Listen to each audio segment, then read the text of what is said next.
Lo primero que tienen que tener en cuenta que los microorganismos se van a desarrollar en un intervalo de temperatura, en un intervalo de pH, en un intervalo de actividad acuosa. Vamos. Si yo les preguntara a qué se debe esto, nos encontraríamos que hay varias razones, pero entre ellas una de las más importantes es la actividad enzimática. Acuérdense ustedes que las enzimas, proteínas en general, las enzimas en particular, tienen un pH al cual funcionan mucho mejor, una temperatura a la que funcionan mucho mejor, y después en la medida que se va incrementando la temperatura o bajando la temperatura, esas enzimas se desarrollan mucho más lentamente, la actividad enzimática es mucho más lenta, entonces el microorganismo se desarrolla de forma más lenta. Lo mismo pasa con el pH, acuérdense que la proteína tenía un punto isoeléctrico, que iba a depender del pH, de la temperatura, una serie de variables. Y vamos a ver un factor nuevo que lo vamos a explicar mucho acá, porque en las clases, en la facultad a veces no se da lo suficiente, que es la actividad acuosa. Es un factor muy importante en el desarrollo de los microorganismos y que en la facultad de pronto no se lo da lo suficientemente bien. Bueno, entonces vamos a empezar con los factores ambientales que influyen en el crecimiento de los microorganismos. La temperatura, el pH, grado de acidez o alcalinidad de un medio, la actividad del agua, o sea, la actividad acuosa, que va a depender del agua disponible, de la sal y los azúcares, la presión osmótica, que se dan algunas bacterias acuosas, o sea que no es muy importante, la presencia de oxígeno y la radiación. Todos estos factores van a modificar la velocidad de crecimiento de un microorganismo en un medio o en el medio ambiente. Y van a ver ustedes que sobre todo los factores que vamos a analizar acá, la temperatura, el pH, la actividad acuosa y la concentración de oxígeno, son los más importantes.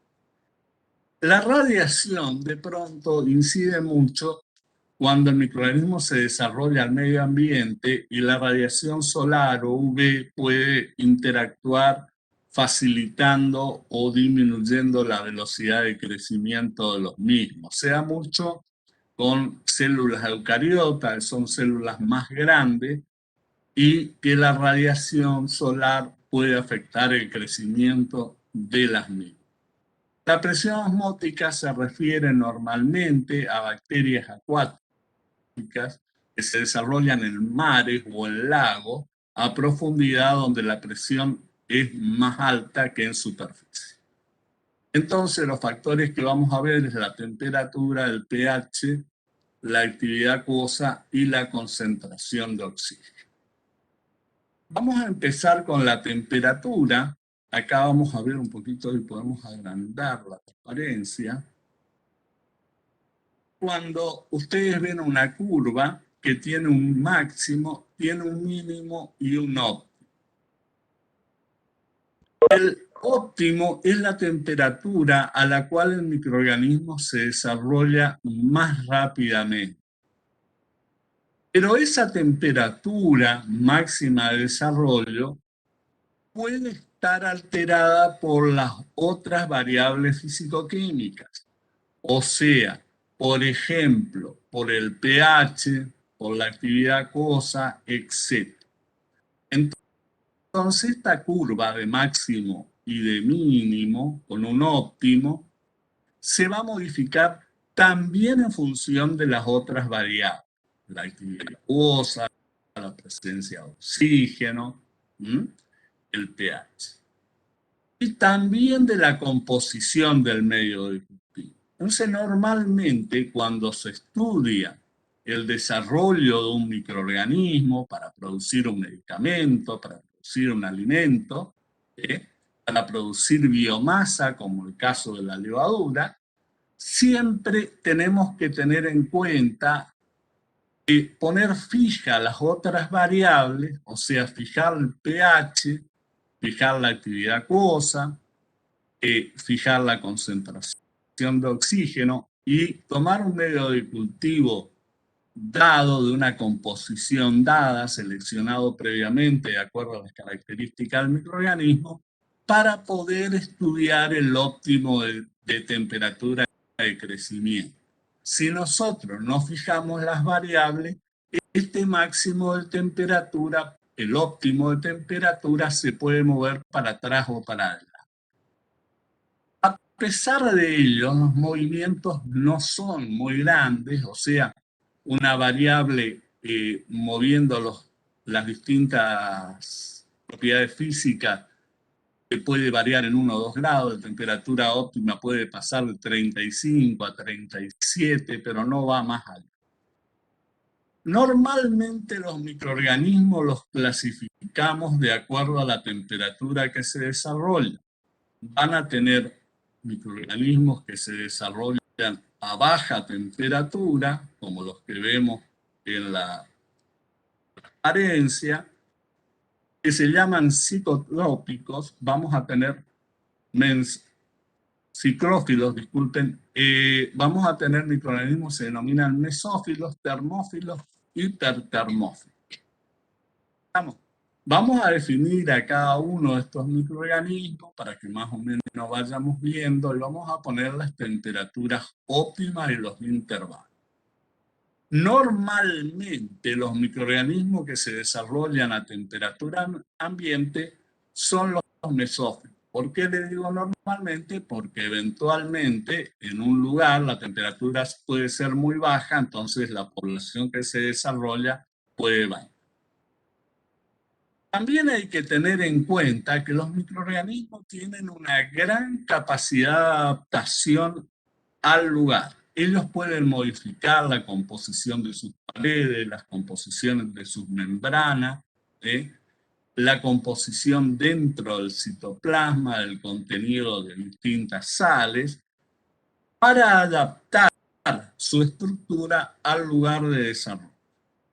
Entonces, un microorganismo que se desarrolla, que nosotros lo aislamos, por ejemplo, en Misiones, de pronto, si lo analizamos en otro lugar del mundo, puede eventualmente cambiar también el óptimo de temperatura y el intervalo de crecimiento. O sea, el microorganismo se va a adaptar a ese medio ambiente. Imagínense emisiones muy húmedas. Entonces, el microorganismo adapta todas sus características de pared de membrana para desarrollarse en un ambiente húmedo. Si ustedes lo llevan a un ambiente seco, el microorganismo tendrá que readaptar su estructura para poder desarrollarse en ese medio ambiente. ¿Estamos? Normalmente los microorganismos, cuando hablamos de lugares tropicales, cálidos, la mayoría de los microorganismos que se desarrollan son los mesófilos. Los microorganismos mesófilos son, por ejemplo, todas las enterobacterias, la mayoría de los microorganismos patógenos, se desarrollan los enterococos, por ejemplo, o sea, hay una diversidad muy grande, las pseudomonas, se desarrollan muy bien en este intervalo. Y este intervalo normalmente, marcando un prototipo, va de 20 grados, en algunos casos puede bajar a 15, y llega hasta 40, en algunos casos puede llegar a 42, 43. ¿Estamos? Todas esas bacterias se van a denominar mesófilas. Ahora ustedes van a encontrar que hay Escherichia coli que son mesófilas y hay Escherichia coli que son termófilas porque se desarrollan arriba de los 44,5 grados. O sea, dentro de un mismo género puede haber diferentes cepas que se desarrollan a una temperatura o la otra. Siempre que ustedes van a estudiar, van a seleccionar el intervalo de temperatura y el óptimo, entonces tienen que dejar todas las otras variables fijas, poner un medio de cultivo tipo y trabajar con una cepa específica de un microorganismo. Si ustedes van modificando la cepa, posiblemente se le vaya a modificar los óptimos de crecimiento. ¿Por qué es importante esto? Porque si ustedes quieren hacer un desarrollo del microorganismo para estudiarlo, van a tener que tratar de que el mismo esté en un óptimo de temperatura. En algunos casos, también van a tener bacterias que se desarrollan a temperaturas muy bajas, que a temperaturas superiores a los 20 grados empiezan a desarrollarse más lentamente y unos grados por arriba de los 20 directamente se inhibe su crecimiento. Estas bacterias se llaman psicrófilas, tienen una característica especial adaptada a la parte frío. Y ustedes van a ver que el intervalo más bajo de crecimiento es alrededor de 0 grados. Ya a los 0 grados normalmente se encuentra desarrollo de estas bacterias. Por debajo de las psicrófilas hay bacterias que se llaman criófilas, que no están en la tabla esta que estamos viendo, se desarrollan a temperatura incluso debajo de los 0 grados y temperaturas mayores a 10 grados, estas bacterias no se desarrollan. El gran problema de las bacterias criófilas y psicrófilas, no hay bacterias de interés industrial entre ellas, es que son las que contaminan freezer y heladera. Por lo tanto, todos los estudios se hacen más bien para ver cómo inhibirla para que no se desarrollen que para ver a qué temperatura óptima se desarrolla. Luego van a tener las mesófilas que ya hablamos y arriba de ellas van a estar las termófilas. Ustedes van a ver que hay diferentes actores, algunos las clasifican en hipertermófilas y dan un intervalo de temperatura, otros la clasifican en termófilas solamente, va a cambiar en gran forma. Normalmente hablamos de bacterias que tienen una temperatura máxima de crecimiento cercana a los 60 grados y un intervalo que va de los 35 hasta cerca de los 65 grados, 67 grados. Las hipertermófilas o hipotermófilas, ustedes van a encontrar una gran variedad, son una serie de bacterias que se han detectado en los últimos 10-15 años, en algunos casos, por ejemplo, en lugares de mucho frío, como por ejemplo Islandia. En Islandia, ustedes saben que están los geysers son salientes de agua del suelo, que tiran el agua hacia arriba y el agua se desparrama por el terreno. Esa agua es caliente, entonces en el terreno donde se derrama el agua, va a haber un gradiente de temperatura en la medida que se van alejando del geyser. Estudiando la tierra que rodeaba a los geysers, han detectado bacterias que se desarrollaban a temperaturas muy altas, cercanas a los 86, y en algunos casos encontraron hasta los 106 grados. No son bacterias de interés médico ni de interés industrial, salvo por una cuestión que se vio en algunos casos en los países nórdicos, que son bacterias hipertermófilas que tienen la capacidad de desarrollar cápsulas. Entonces, la bacteria se desarrolla en un lugar, en una cañería, por ejemplo, de un conducto de agua donde va vapor, y cuando empieza a circular el vapor, ella se protege por una serie de cápsulas de hidrocarbono que desarrollan alrededor de ella. De esta forma resiste la alta temperatura y cuando esa temperatura baja porque deja de circular vapor, estas bacterias se pueden desarrollar. Lo que se ha observado y que es preocupante es que estas bacterias en algunos casos producían incrustaciones, o sea, iban disminuyendo la capacidad del caño por el que circulaba el vapor y eventualmente podían producir un estrangulamiento. Por eso se las estudió, porque como causa del estrangulamiento, eventualmente la cañería podía estar. Pero en general son bacterias de interés industrial muy específico. Nosotros no las vamos a dar, solamente les quiero comentar para que sepan que existen, igual que las ciclófilas y criófilas. De las ciclófilas y criófilas, lo que les va a marcar es la importancia de la limpieza de los equipos de frío con cierta frecuencia. O sea, todos los equipos que tengan heladera o freezer con una dada frecuencia tienen que ser limpiados porque esta bacteria tiene capacidad de desarrollarse y pueden deteriorar más rápidamente los alimentos conservados. Entonces, las que de mayor importancia van a ser las mesófilas y termófilas. Hay como algunas bacterias del género Bacillus y del género Streptococcus, y ya les mencionaba las Escherichia, algunas Escherichia, que se desarrollan a temperaturas cercanas a las termófilas. La Escherichia hasta 45 grados, los Streptococcus en temperaturas similares, pueden llegar en algunos casos a los 50, y los Bacillus se ha observado que se desarrollan hasta 60 grados. Esto ya después cuando hagamos el enfoque siguiente, cuando veamos cómo se puede hacer para limitar el crecimiento, vamos a ver por qué es importante. Pero en el caso que trabajen con estas bacterias para su desarrollo, tienen que seleccionar temperaturas cercanas a los 60.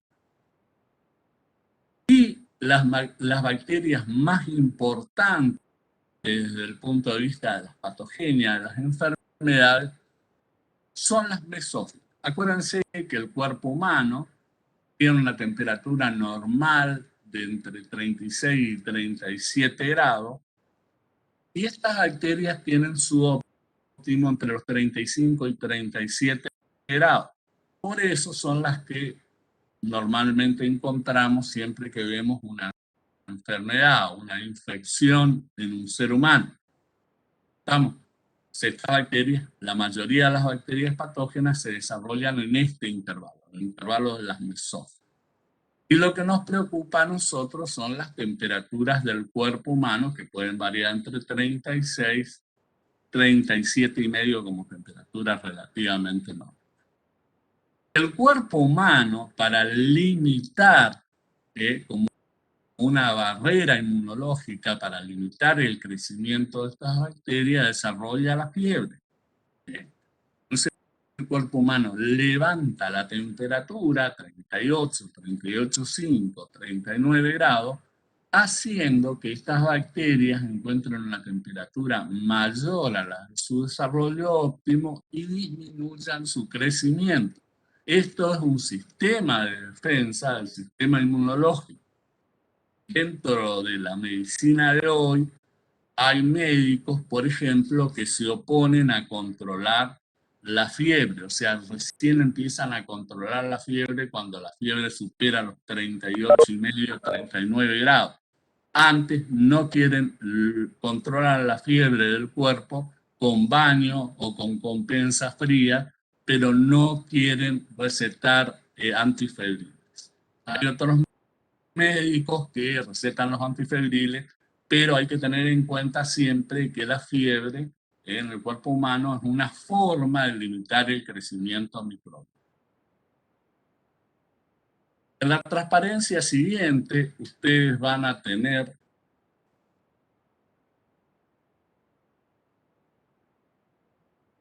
los límites, y les reitero, todos los límites que se presentan aquí son relativos, van a variar de acuerdo a las otras variables físico-químicas. Y un dato importante que tenemos acá es que los ciclófilos presentan una mayor proporción de lípidos insaturados y cadenas más cortas y flexibles a baja temperatura. El tener lípidos insaturados y cadenas cortas le permite desarrollarse más fácilmente a baja temperatura. En tanto, los termófilos van a tener una gran proporción de lípidos saturados y normalmente cadenas más largas que le van a facilitar el desarrollo a temperatura más alta. Van a hacer que sean más estables. ¿Estamos? Bueno, otro dato importante de la temperatura es la siguiente. Cuando ustedes trabajan con un determinado microorganismo, van a ver que el microorganismo tiene un óptimo para el desarrollo, o sea, cuando está en crecimiento, para reproducirse, y va a tener un óptimo distinto que puede variar mucho o poco para un proceso como los procesos fermentativos, cuando ustedes quieren elaborar un alimento, por ejemplo, un yogur, por ejemplo, un queso, por ejemplo, una cerveza.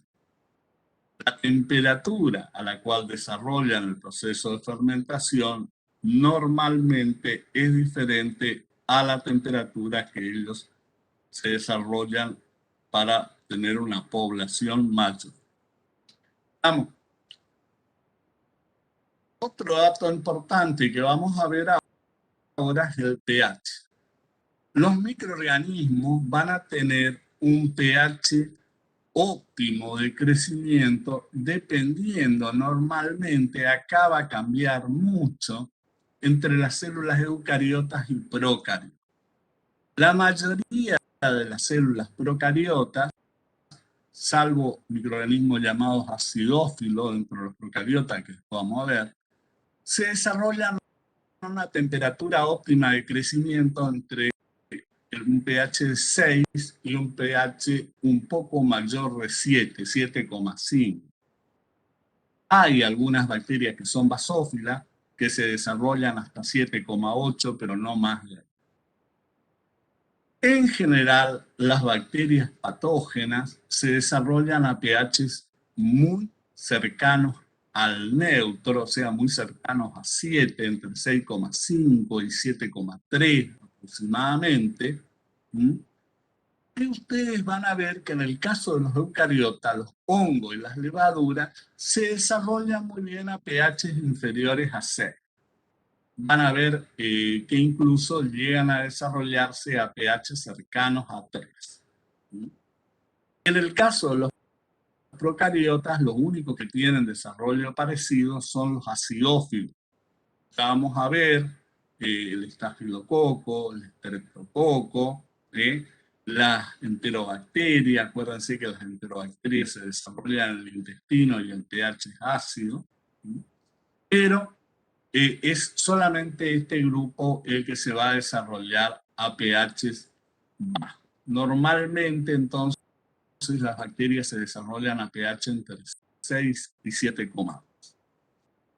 Y el óptimo de esta bacteria está entre 6,9 y 7. Vamos. También va a depender mucho del ambiente en que se desarrolla. La temperatura, por ejemplo, una temperatura alta puede hacer que el microorganismo necesite un pH cercano al neutro y en la medida que van bajando la temperatura tolere mejor un pH más bajo. O sea que acá hay una incidencia que estamos mencionando entre el pH y la temperatura. También, como la temperatura, van a tener curvas de crecimiento similares donde ustedes van a ver las bacterias en un intervalo, un pH mínimo de crecimiento y un pH máximo. Acá las podemos clasificar en acidófilas, neutrófilas y basófilas. Las basófilas, el pH tiene un intervalo de 7 a 7,8 y un óptimo cercano a 7,5. Son muy pocas, la mayoría no tienen interés en la parte farmacéutica, en la parte de enfermedades tampoco. Después tienen las bacterias neutrófilas que se desarrollan entre 6 y 7,2. Son la mayoría de las bacterias patógenas, las que nos interesan. Y por último tienen las bacterias acidófilas que se desarrollan a pH que van de 6 hasta 3,2, 3,3 aproximadamente. Estas bacterias, las acidófilas, tienen un óptimo alrededor de 5. Les voy a comentar algunos casos para que ustedes los conozcan. Hay una bacteria que es el Clostridium botulino, es anaeróbica y se desarrolla a pH ácido. Puede estar presente en nuestro intestino y es una bacteria muy peligrosa porque produce una toxina que es letal en bajas concentraciones.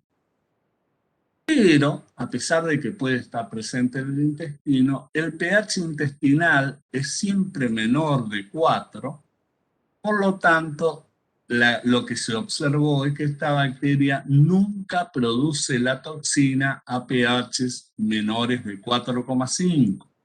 Por lo tanto, si nosotros conservamos un alimento a pH 4,5, no tenemos posibilidad que la bacteria produzca la toxina. Ya la vamos a ver después cuando vemos enfermedades transmitidas por ahí.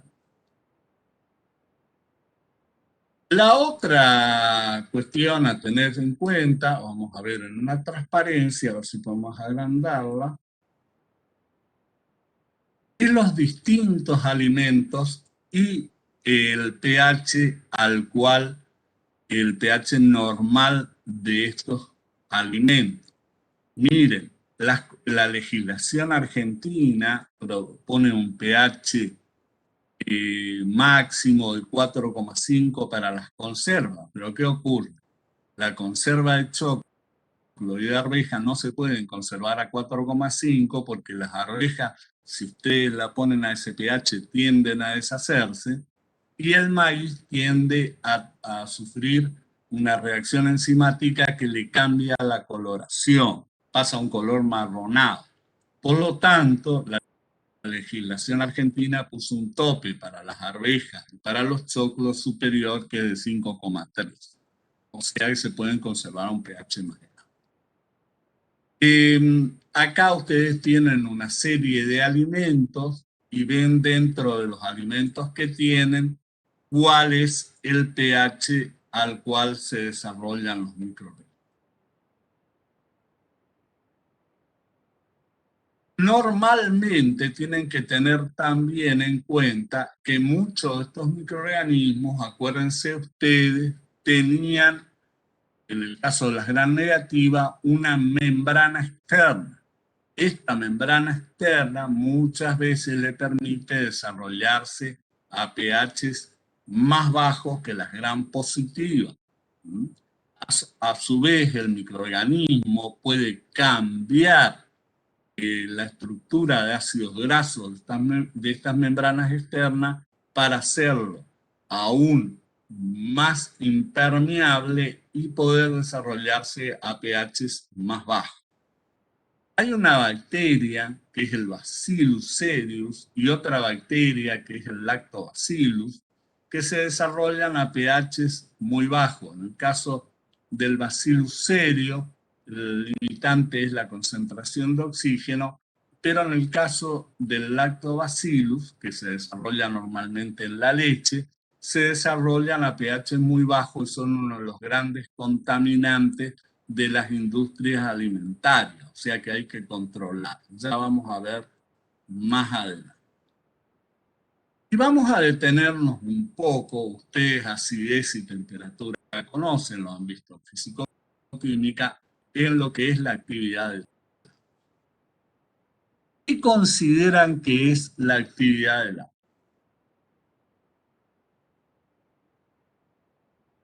A ver un poquito. ¿Quién me puede contestar que entiende por actividad cosa?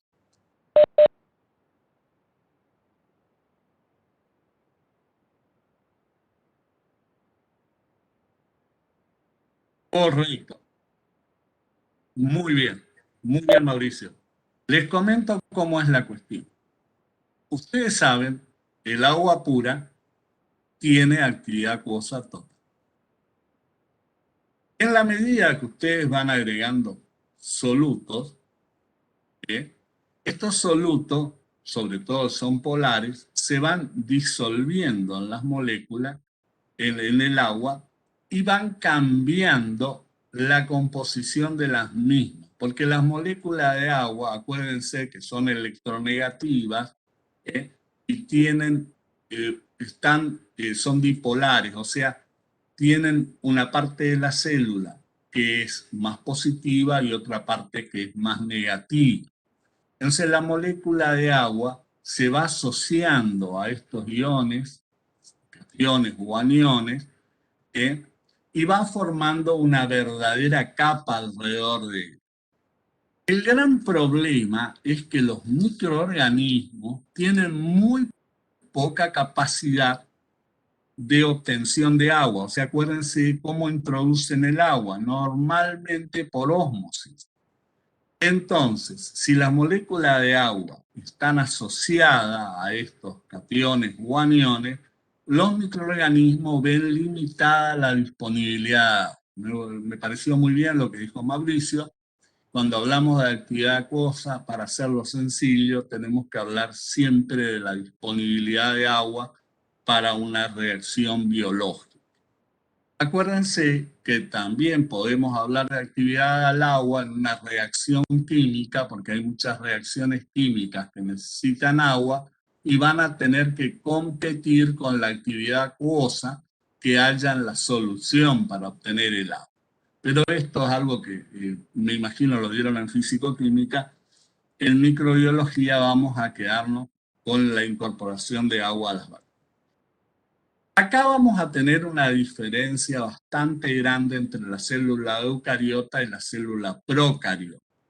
Ustedes van a tener células eucariotas que se desarrollan en soluciones que tienen actividad acuosa muy baja, vamos, del orden de 0,6. Hay una levadura y hay unos hongos, ya lo vamos a ver, que se desarrollan incluso en las salinas. Ustedes van a una salina en determinados lugares del mundo y ven que esa salina toma una coloración rosada. Esa normalmente es una levadura que se llama Saccharomyces roxi, que se desarrolla sobre la sal, tiene una actividad que se llama actividad matricial, o sea, tiene capacidad de obtener los nutrientes del aire. Entonces puede desarrollarse y tolerar un AW muy bajo. En cambio, prácticamente no hay bacterias que se desarrollen a actividades acuosas tan bajas. Los hongos en general tienen un desarrollo, hongos y levaduras, que puede ir de una actividad acuosa en un agua pura. Me olvidé decirle que la actividad acuosa se mide de 0 a 1. Entonces, la mayoría de los hongos se pueden desarrollar entre 1 y 0,60, dependiendo del tipo de hongo y de las características del mismo, pero se pueden desarrollar a una variedad bastante grande de actividad acuosa. Mientras las bacterias, la gran mayoría de las bacterias, tienen muy poca capacidad de tolerancia a la actividad acuosa, o sea, se desarrollan entre 0,97 y 0,99 de actividad acuosa, que son medios con muy poca carga de iones o aniones, de aniones o cationes. ¿Estamos? Este tipo de microorganismo esto se debe principalmente a que estas bacterias tienen muy poca capacidad de incorporación de iones al citoplasma para poder regular la entrada de agua de afuera hacia adentro. entonces su capacidad de incorporación de agua en medios de cultivo, en el medio ambiente, donde la actividad acuosa es alta o relativamente alta. Hay un dato para que ustedes tengan en cuenta que un jamón, la feta de un jamón tiene una actividad acuosa, dependiendo mucho de la sal, que va entre 0,6 y 0,86.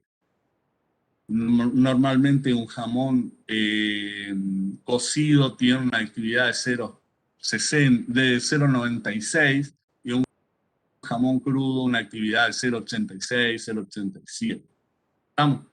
Ustedes habrán visto también que hay bacterias que se desarrollan en la superficie de la feta de los fiambres. Muchas veces dicen, miren, esto está como si fuera gomoso. Esos son en generalidad, la mayoría de los casos, levaduras, pero ya vamos a ver también algunas. Entonces, el punto importante cuando hablamos de bacterias es que la mayoría de las bacterias, sobre todo la mayoría de las bacterias patógenas, no se desarrollan a actividades acuosas bajas. O sea, 0,97 puede ser lo más bajo de actividad acuosa. Si nosotros saturamos una solución con azúcar o sal, le agregamos sal y azúcar, ustedes van a ver que la actividad acuosa baja a un máximo de 0,96, 0,86 normalmente a 0,84, no más de eso. O sea, ya cuando hablamos de actividades acuosas más bajas, a 0,86, ya estamos hablando de deshidratación de medio. O sea, que se le va quitando agua pura al medio. Vamos a tener algunas bacterias como los estreptococos, el estafilococo, y aunque no sorprendan, tienen la necesidad de la presencia de sal en el medio. O sea, si no hay sal, justamente la necesitan para hacer este equilibrio de incorporación de agua. Si no hay sales en el medio, no se desarrolla. Pero la concentración de sal nunca va a pasar de un 1,5, un 2% de cloruro de sodio y mejor de cloruro de potasio. Estamos en el medio. Estos microorganismos que se desarrollan en este ambiente con las pequeñas concentraciones de sal, lo importante es que cuando estudiamos la contaminación de los alimentos, tenemos que tenerlos en cuenta porque nos pueden contaminar una gran cantidad de productos con los que trabajamos normalmente. La forma de prevención la vamos a ver cuando veamos la forma en que se trabaja para preservar todo tipo de productos. Hay algunas bacterias, como el Staphylococcus aureus, que se la ha visto que se desarrollan hasta 0,86, que es una actividad acuosa, por lo que le dije anteriormente, muy baja, es una solución saturada de azúcar o sal. Estos los ven a veces desarrollarse en la superficie de un jamón crudo que es bastante salado. Pero son excepciones. Normalmente las bacterias no se desarrollan a AW ningún tipo menor a 0,92. O sea, las bacterias de interés industrial y médico tienen un tope de 0,92.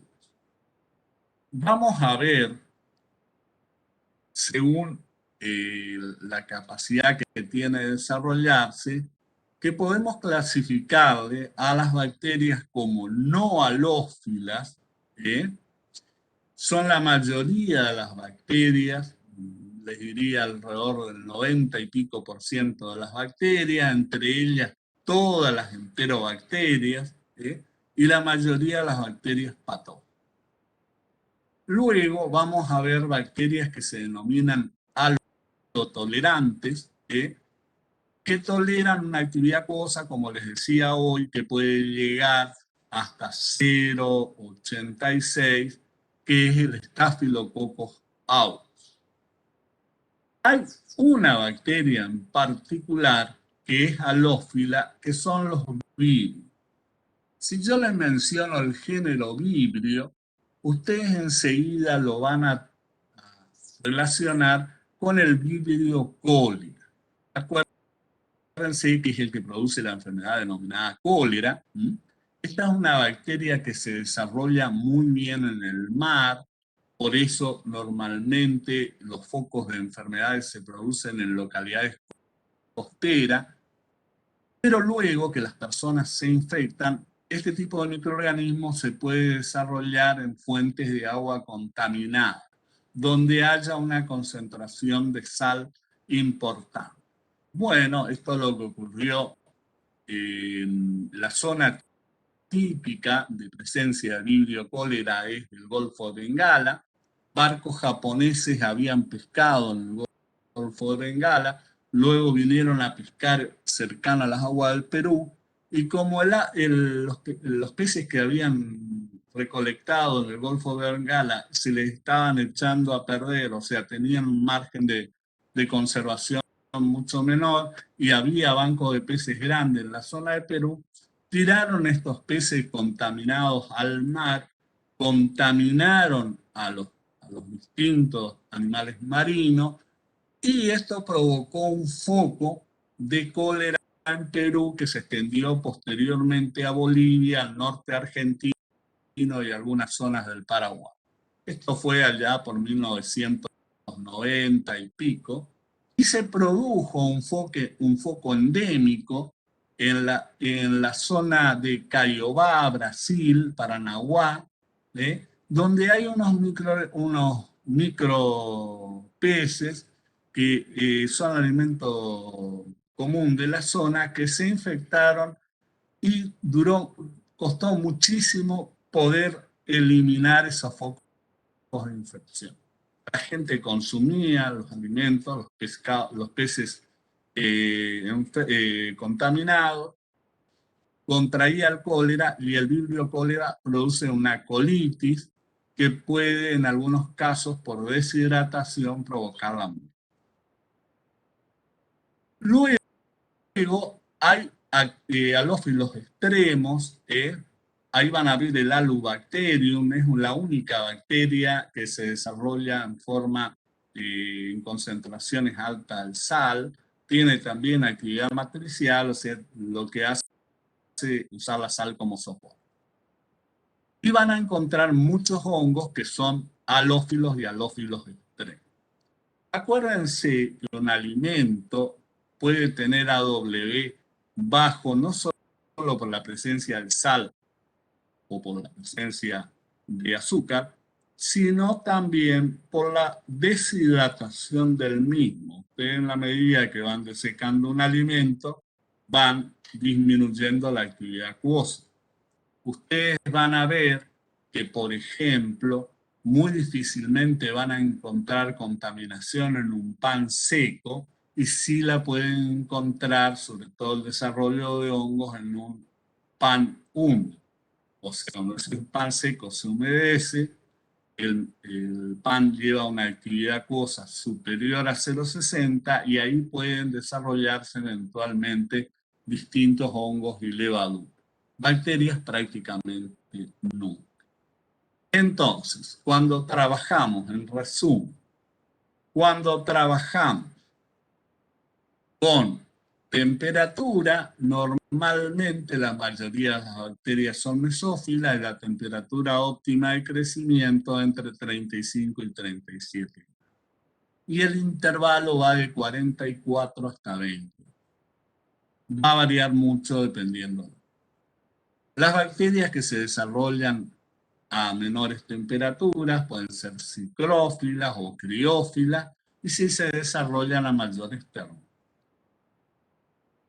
La mayoría de las bacterias, sobre todo las patógenas, aunque hay algunas bacterias productoras de beta que son acidófilas, la mayoría de las bacterias se desarrollan a un pH neutro, que varía entre 6 y 7,2 y teniendo un óptimo entre 6,9 y 7. Pero hay bacterias y hongos que son acidófilos y hay algunas bacterias que son basófilas porque se desarrollan a un pH superior a 7,5, pero en un intervalo muy pequeño, al máximo 7,8. ¿Estamos? Pero las que nos interesan son la mayoría neutrófilas.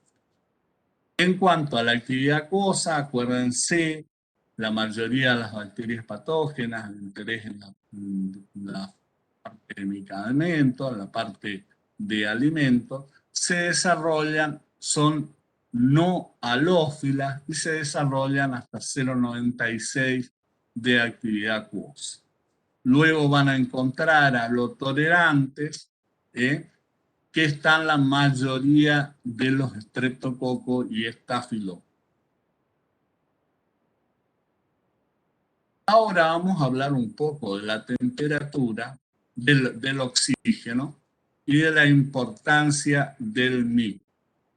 Ustedes van a tener bacterias donde el oxígeno es necesario para el desarrollo y otras que el oxígeno impide que se desarrollen las mismas. Y otro grupo, como vimos anteriormente en la clase pasada, que son halotolerantes o anaerobios facultativos, o sea que pueden desarrollarse en las dos condiciones. Normalmente ustedes van a ver que cuando la mayoría de las bacterias patógenas son aerobias, en gran cantidad, las anaerobias normalmente son bacterias que producen toxinas y que lo que nos van a provocar a nosotros son intoxicaciones, como vamos a ver posteriormente. Bueno, ahora vamos a ver un grupo de transparencia nuevo y vamos a hablar ahora sí desde el punto de vista diferente. Vamos a hablar de cómo nosotros podemos proteger un medicamento o un alimento, modificando los factores físico-químicos. ¿Qué significa? Que cuando nosotros queremos proteger un producto, en vez de buscar el óptimo, vamos a buscar los extremos, el extremo de arriba o el extremo de abajo. Por eso un alimento, lo ponemos en un freezer, lo conservamos en una heladera o lo calentamos para destruir las bacterias que están presentes en los mismos. Ahora, la mayoría de los alimentos y los medicamentos tienen productos que son termolábiles. O sea, se destruyen o se modifican en presencia de calor, en presencia de un pH bajo, en presencia de una actividad acuosa baja. Entonces, a estos alimentos no podemos someterlos a tratamientos térmicos que superen el óptimo de temperatura del mismo, porque el alimento se puede destruir. Pierde propiedad. Ustedes habrán visto, por ejemplo, una leche que se puede pasteurizar o se puede esterilizar. Normalmente el proceso de pasteurización es un proceso que dura una fracción de tiempo mucho mayor, a una temperatura mucho más baja, puede estar entre los 70 a 80 grados, y el tiempo de tratamiento térmico puede variar entre 5 y 15 minutos, dependiendo del alimento o del medicamento que se va a tratar. La mayoría de los medicamentos que se tienen que preservar se esterilizan, se preservan térmicamente, se esterilizan o deshidratan, como vamos a ver posteriormente. Pero entonces, una de las posibilidades es un tratamiento térmico de pasteurización, sea principalmente en jugos, en lácteos, puede ser un remedio para la tos, algunos productos que se hace una conjunción de métodos de tratamiento. Por ejemplo, se baja la actividad acuosa agregándole azúcar, ¿sí? Y se lo trata térmicamente a una temperatura moderada para producir la destrucción de todos los microorganismos que estén en el mundo. La pasteurización no produce una destrucción total, produce una destrucción controlada, pero si se la combina con otros factores físico-químicos, se logra que prácticamente no haya desarrollo. Ahora ustedes ven que una leche pasteurizada la llevan a la heladera y después de los 4 o 5 días, esa leche se produce una acidificación de la misma porque los lactobacilos degradan la lactosa. O sea, tienen un desarrollo más lento, hay una concentración menor, pero no se los elimina. Los procesos de esterilización no se pueden aplicar para todos los alimentos porque muchas veces destruyen principios que son primordiales en los alimentos, como puede ser la textura, el sabor, el color, el aroma, una serie de propiedades. Lo mismo va a pasar con los medicamentos. Entonces, cuando hablamos de un tratamiento térmico, tenemos que tener muy en cuenta la composición del alimento, del medicamento que vamos a tratar para ver hasta qué tope de temperatura lo podemos. Una leche esterilizada, por ejemplo, en relación a una leche pasteurizada, si ustedes prueban las dos, van a ver que la leche pasteurizada conserva mucho más sabor natural que la leche esterilizada. La esterilización se lleva a alta temperatura con muy cortos tiempos, pero no se puede impedir que el alimento sufra una destrucción parcial. Algunas propiedades. Hay muchos medicamentos que se pueden esterilizar, que de hecho ustedes los compran esterilizados, y la esterilización normalmente es como la que han utilizado en el laboratorio. Digamos que han visto una. Entonces los márgenes de temperaturas siempre van a estar fuera del máximo y del mínimo, por arriba o por debajo. El pH es igual, el pH tiene un máximo o un mínimo, se trabaja sobre los máximos, pero acuérdense lo que les dije con el caso del choco de la reja. Si ustedes bajan el pH de 5,3, 5,4, el alimento se deteriora. Por lo tanto, el pH mínimo y el pH máximo que pueden tratar un determinado producto va a estar dado en función de la composición del alimento que se quiere tratar. También va a pasar lo mismo en cuanto a la actividad acuosa. Ustedes van a ver que tienen alimentos que le pueden agregar sal o azúcar y otros no, porque cambia el sabor, no se los puede conservar de esa forma. Y van a ver que hay alimentos que pueden deshidratar, consiguiendo una actividad acuosa mucho menor, y otros que no pueden ser deshidratados.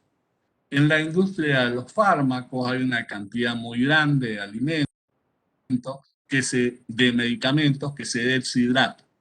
Para poder deshidratarlos sin destruir los principios activos del medicamento, normalmente lo que se hace es bajar la presión y la temperatura y lograr una sublimación del líquido que forma parte del producto que se está deshidratando con una temperatura mucho menor. En cuanto al oxígeno, que era la otra variable que habíamos hablado, ustedes van a ver que modificando la concentración de oxígeno, conservándolo, por ejemplo, al vacío, pueden impedir que bacterias aeróbicas se desarrollen en el interior del envase del alimento. En otros casos se conservan estos alimentos con atmósferas modificadas, donde se sustituye el oxígeno, normalmente por una mezcla de nitrógeno, No en principio se usaba el anhídrido carbónico, pero después se vio que el anhídrido carbónico produce la maduración de muchos productos, por ejemplo en los alimentos, entonces se está trabajando mucho con atmósferas modificadas con nitrógeno. Esto se da mucho en las conservaciones por frío en alimentos. Se trabaja con atmósferas modificadas sin oxígeno. En el caso de que el microorganismo que nosotros queramos eliminar sea un microorganismo anaeróbico, como puede pasar, por ejemplo, en alimentos deshidratados que se han secado al sol y que eventualmente pueden tener resto de tierra, lo importante es que el alimento nunca, una vez utilizado, el alimento o el medicamento, sea descartado inmediatamente, porque al agregarle agua, ese medicamento o ese alimento eventualmente puede tener el desarrollo de los microorganismos. Bueno, en general es esto. Lo que les voy a pedir es que vamos a parar la transparencia y vamos a hacer un intercambio de consulta con ustedes. A ver quiénes tienen dudas, qué les gustaría discutir y ver para que lo podamos analizar. Sí,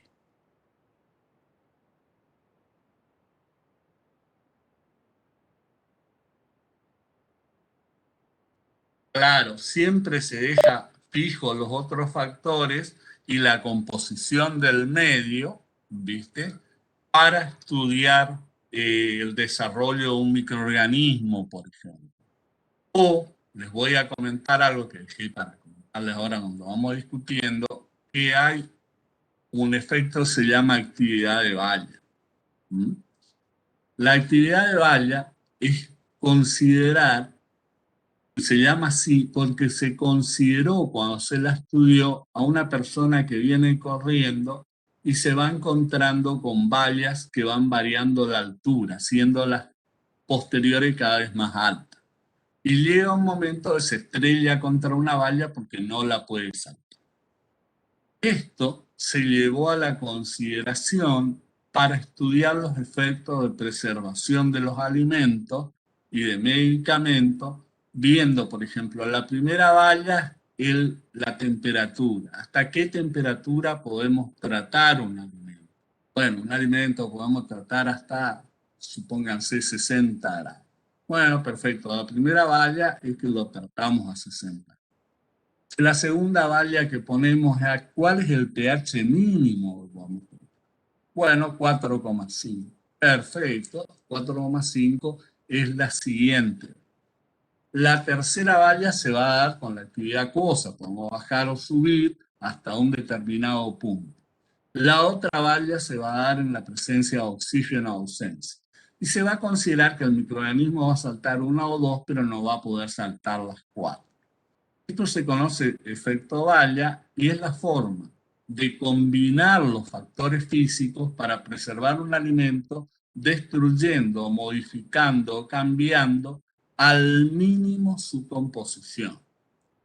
Ustedes van a ver que normalmente el consumidor, en el caso de los alimentos es típico, pero incluso en el caso de los medicamentos, está acostumbrado a consumir un producto que tiene un determinado aroma, un determinado sabor, y cuando este se modifica, por más que no presente un riesgo para la salud, esa persona lo rechaza y lo deja de comprar. Incluso, miren ustedes, los medicamentos que se conservan en blister, muchas veces los blisters tienen microperforaciones que dejan entrar concentraciones bajas de oxígeno y eventualmente pueden o contaminarlo con la presencia de un hongo normalmente, porque lo único que llega a entrar son esporas, o directamente por presencia de oxígeno un cambio en la coloración y automáticamente las personas no lo van a comprar. ¿Por qué? Porque no tiene el color original, el sabor original, la composición original. Por lo tanto, la combinación de factores para conservar es la ciencia de hoy en día, es una verdadera ingeniería de la preservación de los alimentos y medicamentos. Vamos a hablar más de esto cuando veamos enfermedades transmitidas por alimentos, cuando vamos a estudiar en particular cada microorganismo, cómo podemos hacer para preservarlo y la patología que puede producir si no lo preservamos en forma adecuada. ¿Otra pregunta? Profe, Sí.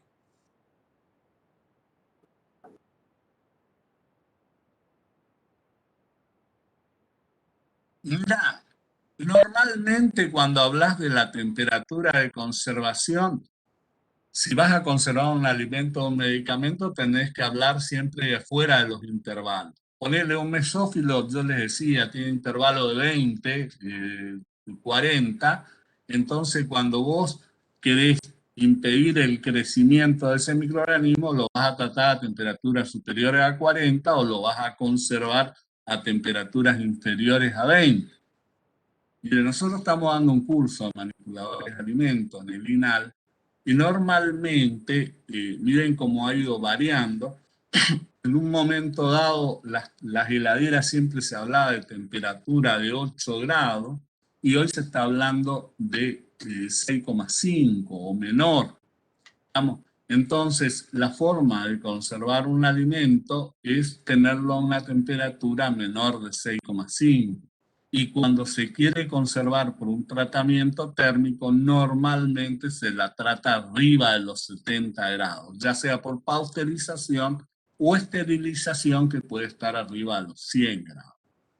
Cuando ustedes tratan un alimento térmicamente, acuérdense que hay una ecuación que dice mayor tiempo, menor temperatura. Mayor temperatura, menor tiempo. Entonces un alimento esterilizado se lo trata térmicamente fracciones de segundo. Y a un alimento pasteurizado se lo trata a un tiempo relativamente prolongado a una temperatura mucho menor. Vamos, lo mismo va a pasar con los pH. Siempre van a trabajar debajo de los intervalos de los microorganismos que les interesen. Acuérdense que normalmente los alimentos y en el caso de los medicamentos son complejos, o sea que tienen varios componentes. Entonces los tienen que estudiar en particular para ver cuáles son los microorganismos que se pueden adaptar y desarrollar en el alimento o en el medicamento. Una vez que tienen los microorganismos, tienen que elegir los intervalos de tratamiento de acuerdo a ello. ¿Estamos? Y tienen que tener muy en cuenta la composición del alimento o el medicamento, porque eventualmente un tratamiento a alta temperatura puede destruir el principio activo o medicamento o modificarlo. ¿Me entienden? Entonces siempre hay un limitante en la composición del producto que se va a tratar.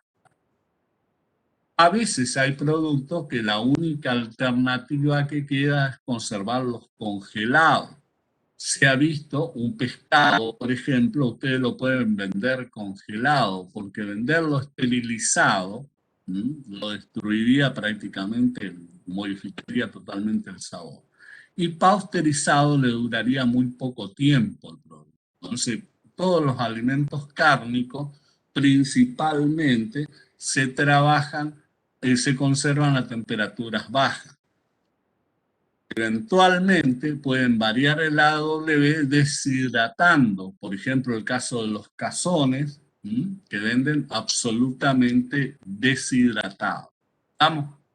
Entonces hay pescados que se pueden deshidratar y vender deshidratados, pero ustedes van a ver que normalmente el sabor se va a alterar. Entonces toda la parte de pescado se conserva refrigerada. Van a ver que hay muchos medicamentos, en lo que se refiere a los medicamentos, van a ver que hay dos opciones de tratamiento. Uno es cristalizarlo, o sea, deshidratarlo y venderlo como la mayoría de las pastillas, y otro es preservarlo con el agregado de azúcar.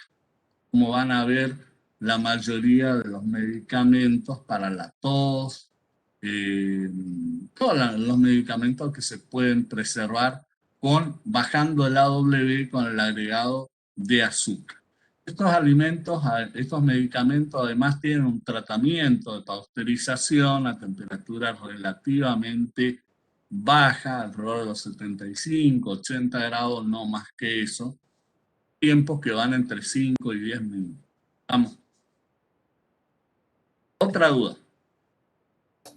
Profe, una consulta. No me quedó claro, nosotros consideramos en el grupo de los hipertrófilos como dos grupos diferentes, los que están alrededor de los 88 grados y alrededor de los 106 grados. Sí, eso es una curva que está, es un ejemplo, va a variar mucho. De tener una sola, tenés que tener en cuenta, además no les voy a preguntar, tienen que tener en cuenta porque no son de interés. Tienen que tener en cuenta que existen y se desarrollan arriba de los 80 grados. Hagan una curva que vaya a los 80, a los 105 grados, pongan hipertermófilo y ya está con eso. El óptimo normalmente anda por los 88, 90 grados.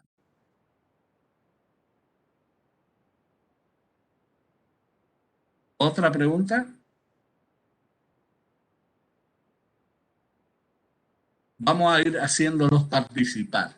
Cintia Palomo. ¿Alguna duda?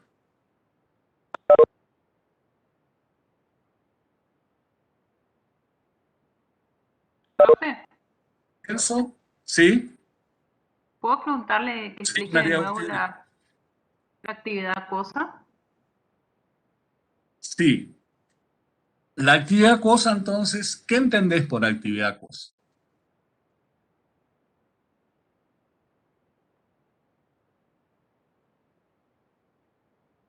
La actividad acuosa es la cantidad de agua disponible para una reacción enzimática o química.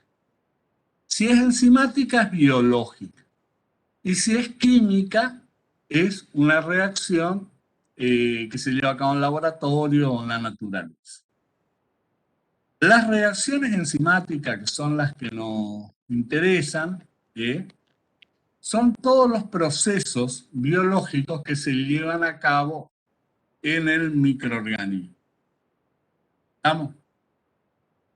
Entonces, este proceso, acuérdense que va a estar regulado por la cantidad de agua que hay y la cantidad de agua en el citoplasma va a estar regulado por la capacidad de ingresar el agua al citoplasma por presión osmótica. ¿Estamos? Esa es la presión del agua sobre la membrana. En la medida que en el agua ustedes van agregando iones y cationes, ¿qué va a pasar con el agua? Las moléculas de agua, que tienen una electronegatividad marcada, el oxígeno es parcialmente electronegativo y el hidrogenión parcialmente electropositivo, se van a asociar a los cationes inversos. O sea, el hidrogenión a aniones y el oxígeno a cationes. Si ustedes agregan cloruro de sodio, el oxígeno va a tender a asociarse al sodio y el hidrógeno al cloro. ¿Estamos? Acuérdense que son unidades de fuerza electronegativa. ¿Estamos? Ahora, en el caso de moléculas de agua, acuérdense que las mismas moléculas de agua se asocian entre ellas. Los hidrogeniones con los oxígenos y los oxígenos con los hidrógenos. Y se van formando capas. Si un oxígeno está en contacto con un catión, se vuelve más electronegativo para asociarse al catión. Y el hidrógeno se va a volver más electropositivo. Entonces, la próxima molécula de agua se va a asociar más fuertemente el oxígeno al hidrógeno por ¿Puentes de qué tipo? ¿Se acuerdan cómo se unían ¿De puentes de hidrógeno? hidrógeno entre el oxígeno? Exactamente. Esas uniones van a ser cada vez más fuertes. Entonces, normalmente cuando ustedes observan el estudio de la molécula de agua, de la solución, van a ver que se forma alrededor de las moléculas iónicas, por ejemplo, el sodio, el potasio, el azúcar, ¿m? Se van a ir formando capas de agua donde las capas más cercanas a esos cationes o aniones van a estar más unidas, ¿me entienden? Esas capas están unidas por fuerzas de enlace, puede ser fuerza tipo Van der Waals, fuerza iónica, catiónica, va a depender del tipo de enlace que se pueda formar, por puente de hidrógeno a las moléculas de agua, y al microorganismo le va a costar incorporar esas moléculas de agua por presión osmótica, porque la unidad de esas moléculas de oxígeno e hidrógeno va a ser más fuerte al enlace que está que a la capacidad de atracción del microorganismo al interior. ¿Cómo un microorganismo puede regular esto? Puede regular incorporando aniones o cationes al interior del citoplasma y haciendo que la presión osmótica aumente para poder incorporar el agua y luego liberar estos aniones o cationes.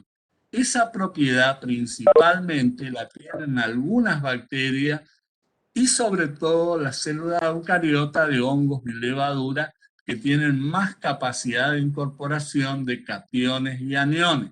Acuérdense, una de las características de la pared celular de las eucariotas es mucho más sencilla, entonces la incorporación de aniones y cationes es más fácil.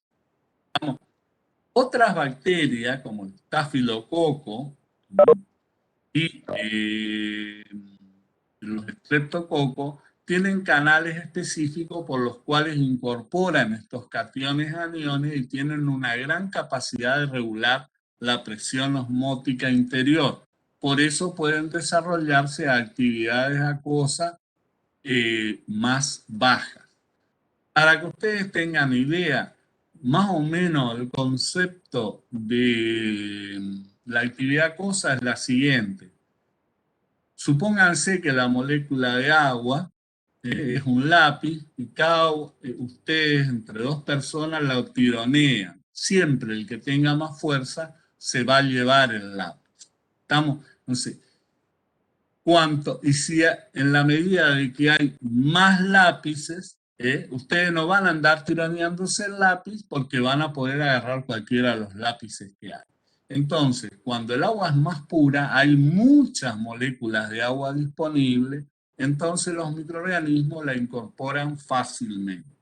Van a ver que los medios de cultivo para microorganismos que son no halófilos normalmente evitan que se incorporen al medio sustancias iónicas o catiónicas para hacer que el medio de cultivo sea más compatible con el microorganismo.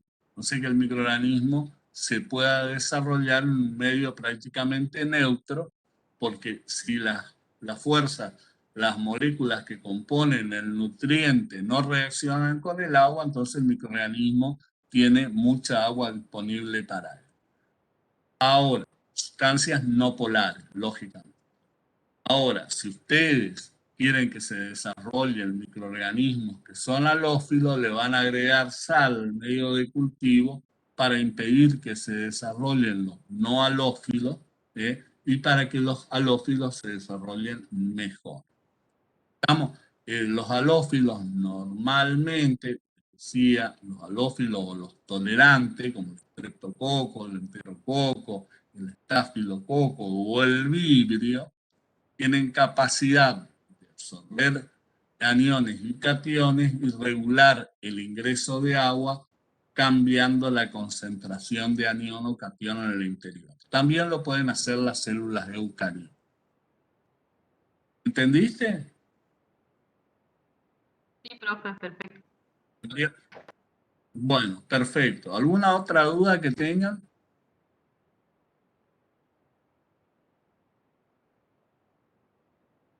Bueno, la semana que viene, el martes, vamos a empezar con antibióticos. No sé si vamos a terminar el mismo martes o vamos a terminar el jueves. Si terminamos el jueves, vamos a dar antibiótico y la parte de flora normal, que es bastante corta, y terminaríamos los dos primeros temas que sí o sí van a entrar en el examen final.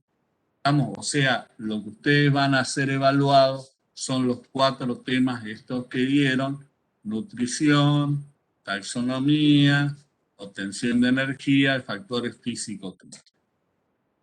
¿Vamos? ¿Alguna duda más?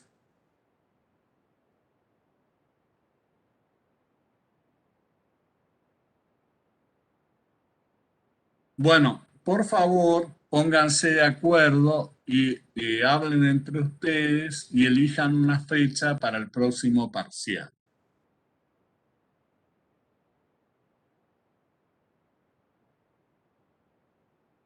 ¿Vamos?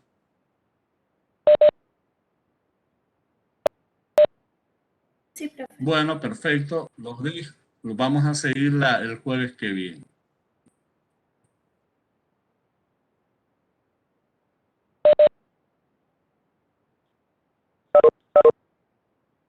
El jueves dan conmigo. Vamos a dar antibióticos. Bueno, profe, gracias. Bueno, chao, hasta luego. Gracias, profe. Hasta luego. Chao, profe.